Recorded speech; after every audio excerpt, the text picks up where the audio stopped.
Hey guys, this is Dave, and this is my very first video. So what we're gonna do is we're driving up the road, and we're going to get some clay. So we have to cross this very narrow, very scary bridge, and then we will be on our way to the clay source. Okay, we got like a foot on either side, maybe. This is all in beautiful western Pennsylvania. And we keep going, and we go to where we get the clay. And we always would encourage you to ask permission before you just start digging clay on someone's land and get arrested for land thievery. So anyway, we find the clay and we start digging it out. It has this beautiful yellow orangey color, and then we get to the fun task of preparing it. So what we're doing is mixing up the clay into water, getting the clay particles suspended, and leaving all the gravel and junk at the bottom. And it takes a few times filling it up, blending it, and then eventually it's all in the settling tank. I come in every couple days and I drain off the water, leaving the clay slurry in there.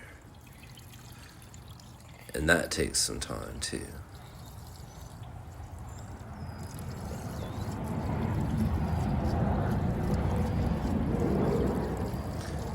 Careful not to get any of the precious clay. I find that on a whole bucket of clay, I can have enough for about 12 mugs, maybe 18, 20 pounds of clay. And this clay shrinks a lot more than like a regular clay because there's no pre-fired clay in it.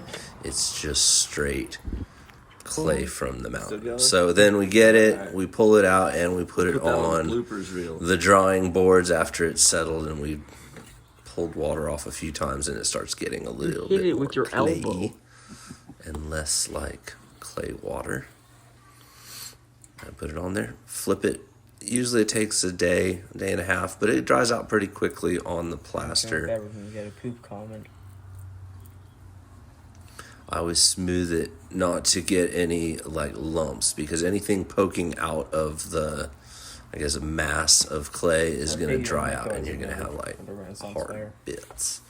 So I don't ever want those in my clay, because when I'm throwing, it'll come to a big chunk and then throw the whole pot off. So I try to keep it as smooth and even as possible. So you're going to have to do like an audio recording. Obviously, my work area is very tidy. And I we can talk. It's just wedge it. I'm gonna mute the clip. I like to wedge it about 100 times. So it doesn't matter if we talk. This first one. What sound?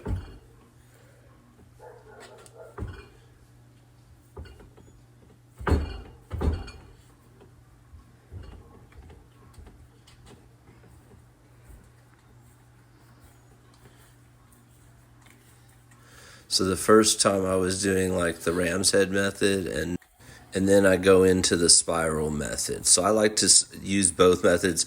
It uses different muscles, so if I'm doing it a lot, then it kind of makes it a little easier. Plus, it kind of works different parts of the clay, so you don't end up with one part that hadn't been worked as well. It gets the bubbles out. It makes it all evenly consistent, and as you will see, I did it right, because there's not like a bunch of bubbles in there. Those specks are the little chunks from the dirt. It's like little bits of like bark mulch and stuff. And this is me throwing my very first from that batch mug with what I call 4 mile clay. So I center it, or really center it, open it up, and then this is scissors. And then I do my first pull, which is like funnel pull, my second pull, which I call my practice pull. like the mini pull, and this is the one that may actually be the size of the mug when it's done. But then we have to do the third final pull on it, and this gets it bigger than it's going to be because obviously it's shrinkage. And on this clay it shrinks 18%, so I have to make it a really big mug in order for it to just shrink down to a normal size mug. And then I put the rib to it so that you can actually see the clay body.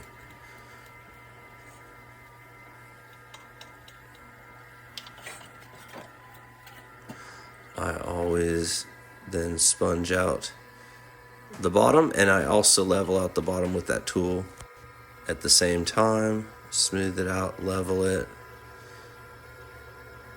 That's the tool. And then I take care of the rim. Because of all the little chunks, I always leather the rim, take care of the bottom, get rid of some of that extra. We'll still trim it, but this makes it a lot easier to trim later on. Clean up the back because we are not savages. And one beautiful 4 Mile mug. I then fire it to bisque, fire it once again, and out comes 4 Mile clay. It changes colors. I do it to an iron red firing schedule, so it has this beautiful red, brick red color to it. My little saying on there. I put 4 Mile clay so everyone knows. 4 Mile clay. My little signature. And it really makes this turquoise turn blue.